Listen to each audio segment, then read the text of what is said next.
There's a place, a school, an institution where a professor resides. One that for the past 30 years has traveled the world teaching others. A pioneer in America of the fighting science of Savate. One who codified the sports of this fighting style. One who has produced clubs, champions, and continues to develop. Listen to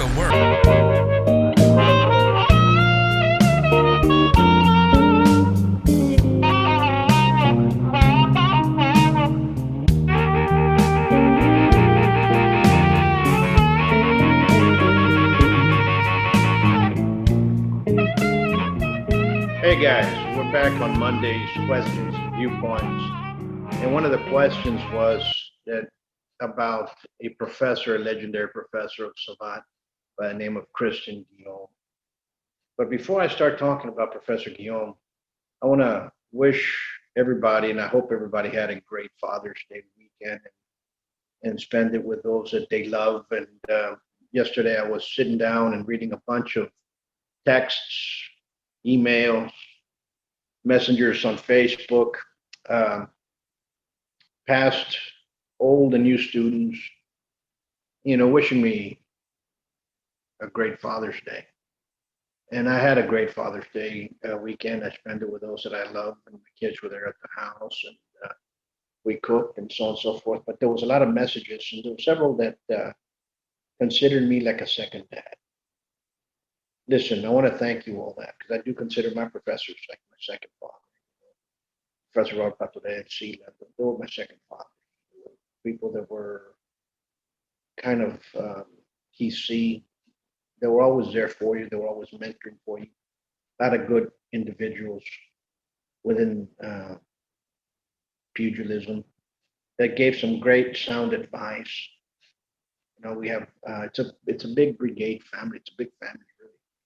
And you had a lot of those that mentored you on the outside through conversations. They weren't really your teachers, but what they said, how they acted, the counsels that they'll tell you, made you a better person. Tried to change what you were doing. If you saw different points, they probably already lived through it. Helped you out, extended that hand when you needed it. Folks, all those people are very blessed and close to my heart. But for all you students that called me and those that send messages, I want to thank you, and I want to wish you the best. Always the best. Now back with Christian Guillaume. Christian Guillaume comes from the side of Savate. Christian Guillaume passed away several years ago. That's a reason for the documentary that I did on Savate, Cobblestones, the Square Circles, The Road to Savate. You guys can see that on YouTube. And it was actually going to be on Christian Guillaume. And I was going to get his students, folks that fought him, my Professor Buitrón. And in a minute, I'll talk about what he said about that exchange. People that had interacted with Christian Guillaume, how it was, have him talk, have him show techniques. We're going to do a workshop in France, and then of Savate, and have him teach out, and all of a sudden he passed on, out of the blue. We're already 2 weeks away to filming, and he passed on. Nobody knew where he was. Nobody knew where he was buried. Pretty sad story. To have an element, to have a person of such character that led people so much in front. Savate, all of a sudden, disappeared because nobody cared for him. So when I found out he passed on, I posted on Facebook and I tagged all the professors that I knew that were still alive, my colleagues and friends, and those of my brothers. And I said, hey, what's this? I'm on my way over there. We're going to do this, and nobody knows what's going on. So that's how we ended up getting so many people on the documentary, because everybody stood up and cared. We started planning that out weeks before I got there on who was I going to talk to, when and where.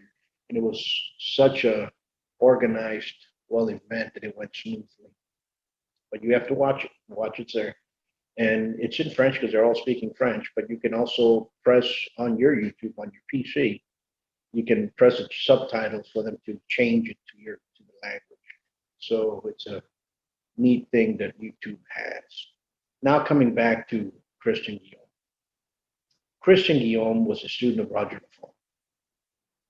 He had several students that continued after that. One of them was Daniel Duby, that came here and had started some Savate club back in the 80s in California. He took a team, two teams over. He was a fighter. Then he just disappeared out of the face of the earth. Well, if he's out there, listens, wish you the best. Daniel, if you are, give us a call and touch base. Then another student of his was Le Prévost, who founded Club Bobigny. And in 2012, when I did the documentary, he was the last Savate professor inside the French Federation Savate Française and associated disciplines. Imagine that, the last. Right now, he's no longer there. So right now, that means that there is no Savate professor inside the French Federation of Savate. Everybody else is Savate Française, or some book Française individuals in there that still try. Remember, you have to understand that there were two associations beforehand, two distinct styles, two distinct fighting for the street and the ring, and they merged in 78. So Le Prévost talks highly about his professor, talks about the energy and how he taught him how to fight. And he's a great individual, great teacher, great essence, and it's, he retired. I talked to him and he retired, and we just laughed and said, yeah, you guys have to keep on moving forward. It's up to you guys to keep on moving. I understand, the old guard is kind of stepping away and us, the guard, is stepping in. And it's kind of funny that we're now becoming the guard. Now, Christian Guillaume's main light to fame was that he was kind of, his nickname was Le Fou, because he was kind of crazy. He was a Mad Hatter when he went inside the ring. I mean, you were in for a fight. He was very tenacious. He had tremendous accuracy. And he had a signature kick that was a fuerte to the liver. I don't care how you tried to block him, he was going to hit you in there. Believe me, I felt it. He worked with me on that one day, and I spent the day when my professor, Michel Gilbert, brought him in. I was teaching there, I was a monitor, but he brought him in to talk to all of us. It was a great gesture. That's how I met him. That was the first time I saw him. That was the first time I met him. And then I was introduced to him again, once more over at Sports Set, which he recognized me. We were laughing and so on and so forth.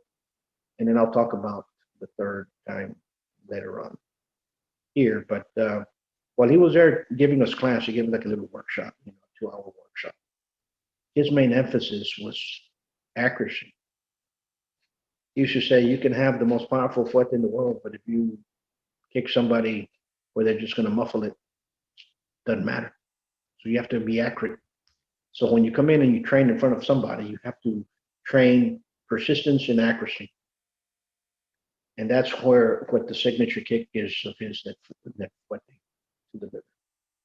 And with that fuerte to the liver, in 68, it's exactly 52 years ago. How do I know? Because that's when I was born. He was challenged by both the Thai and the kickboxing champions of the world in Japan. And he fought twice. He knocked both of them out. And I'll show some pictures. And what happens is that in the fight, he gave his opponents a fuerte to the liver. He actually gave him a coup de barre. When they went down, he popped them in the liver. And that was his signature. And he did wonderful. He placed Savate on the map. He placed Savate to the point that people respected it as a fighting art as it was before. Savate had disappeared a little bit right after World War II, and it was starting back again. And nonetheless, um, as he progressed, and so forth, he had a very tremendous fighting school and fighting club. They were all fighters. His main thing was you have to be in the ring. You have to go in the ring. You have to be able to give it inside the ring, or else you're never going to give it in the street. And I agree with him in a way. You need them both, you know. But and that's where my professor says that he ended up having to fight him when he was 18 years old. My professor was scheduled to fight. My professor Robert Patorek, he mentions it in the documentary. He was supposed to fight a student of Christian Guillaume, but he didn't show up to the fight. So Guillaume says, "I weigh the same. My club's not going to be lose or forfeit. I step in his place," thinking that but my professor Patorero was going to step down. My professor said, "Sure, I go in."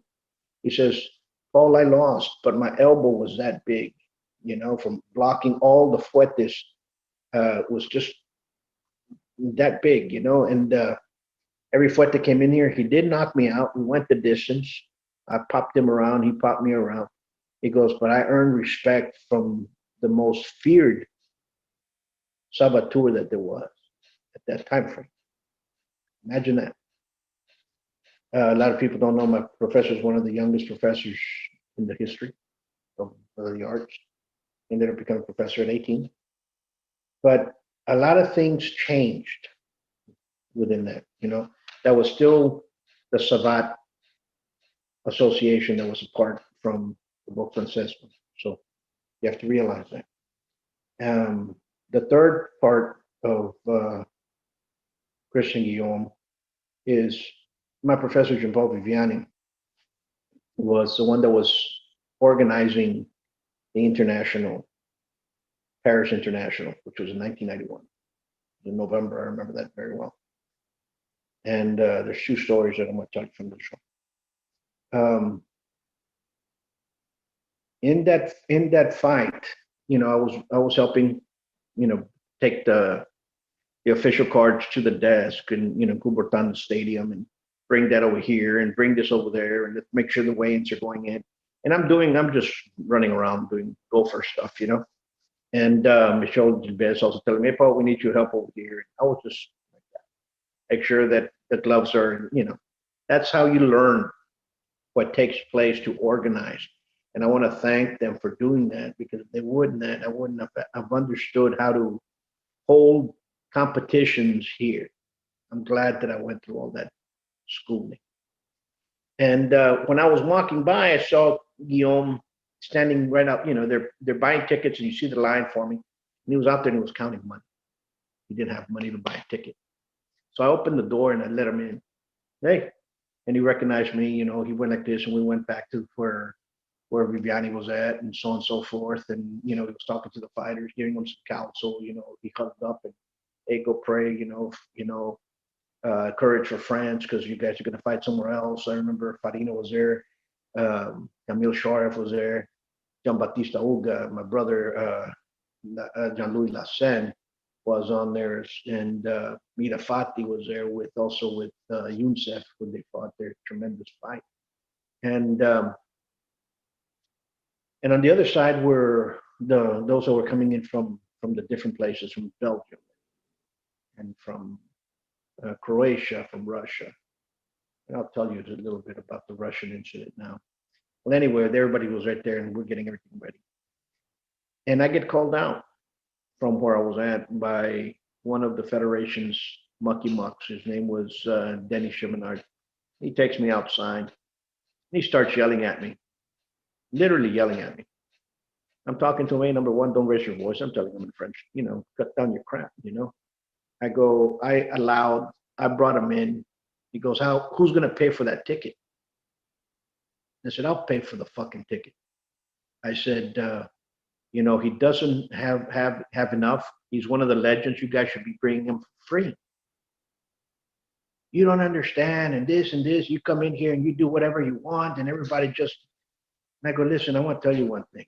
I said, "You didn't grow up in the sport. We do. You want the fucking money? I told him, here's my fucking money. Here. And I pulled out to pay for the ticket and at that time, John Well comes rushing out, he comes walking down. John Well was the president of the French Federation. He walks in there and goes, hey, Paul, what's up going on? And I told him, and he tells Chiminar, and goes, Paul's right. We take care of it. And he kind of barked at Chiminar. Chiminar went off walking, with his tail between his legs, See, what happened was that a lot of people, the French Federation of Savant had to hire individuals that were not really from Savant. They hired directors that were from swimming and gymnastics and fucking pocket pool and so on and so forth. And guess what happened? They were the ones that destroyed that family, that bond that everybody had. Okay, that's when everything started going down in the slope. It had gotten to the peak and it started going that way. Okay, so by 1996, it was just pivoting down and it just shot straight down forward. Why? Because you got elements inside that didn't care about the love of a professor to a student, of the club to the place, of the community that cherished all those legends were forgotten. But anyway, Jean Wells stepped up and Jean-Paul Viviani, when I walked back into the room, everybody just gave me thumbs up. I remember Camille Shoref, nodded, give me, a hug. Farina, he thumbs up and he said, yeah. And they just walked off. I remember Bruno Godefroy came up and he said, Paul, hey, these are guys that you should spar with. They understood what we were standing up for.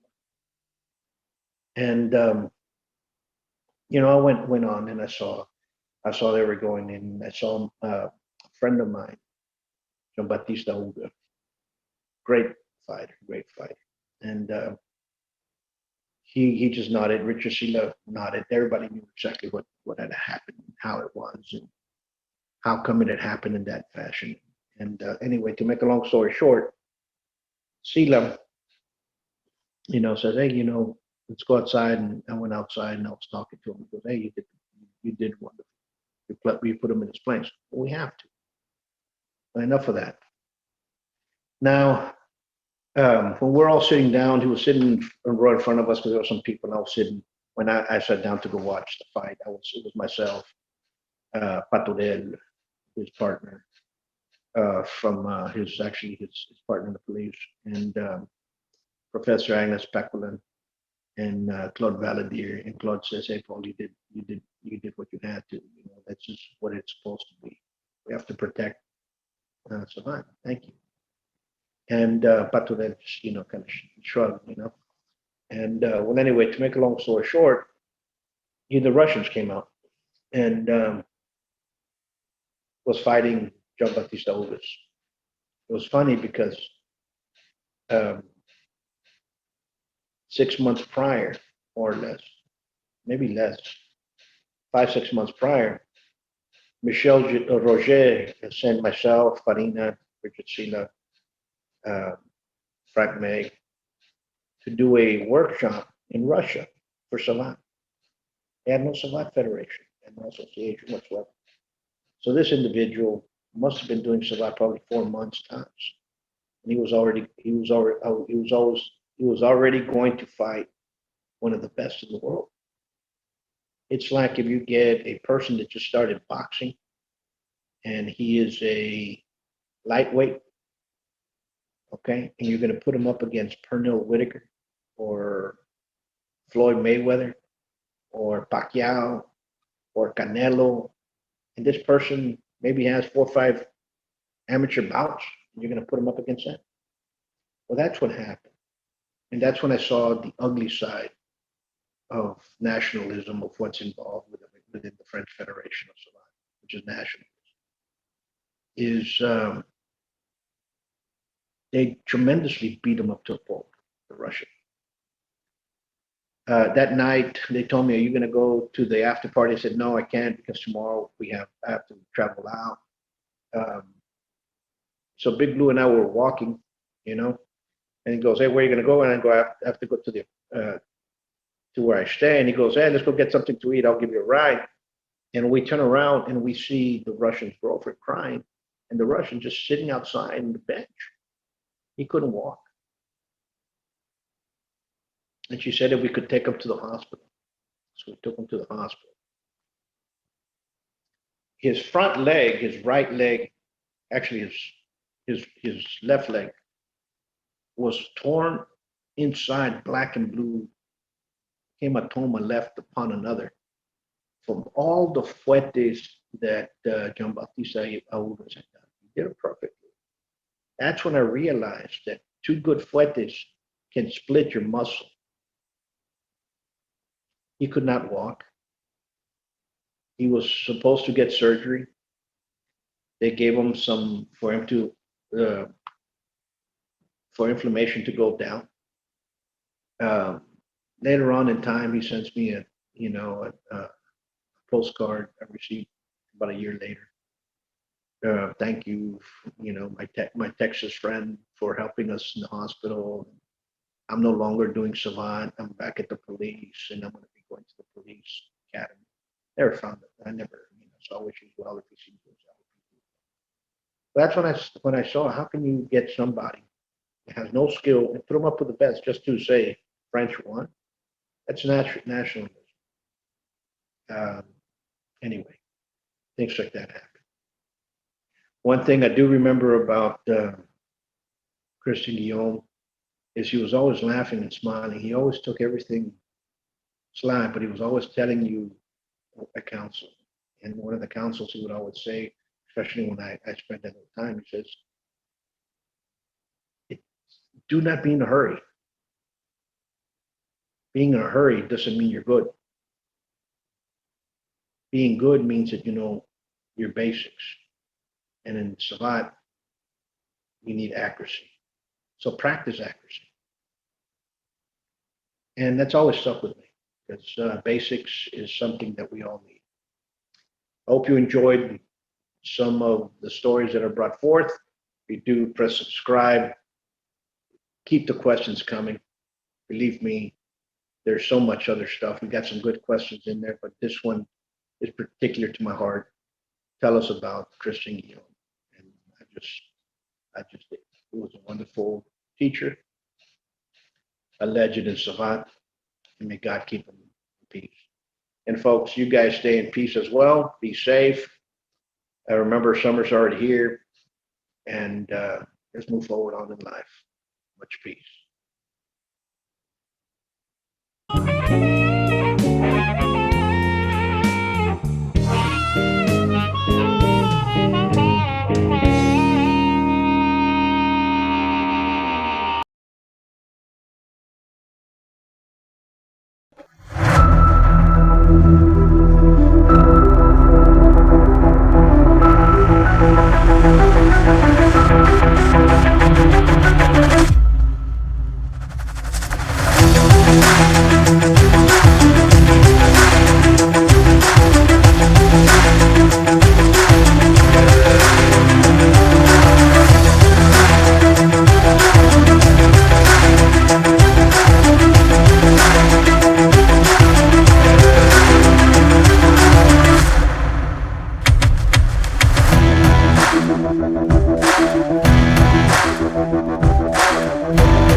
Secret of Laredo.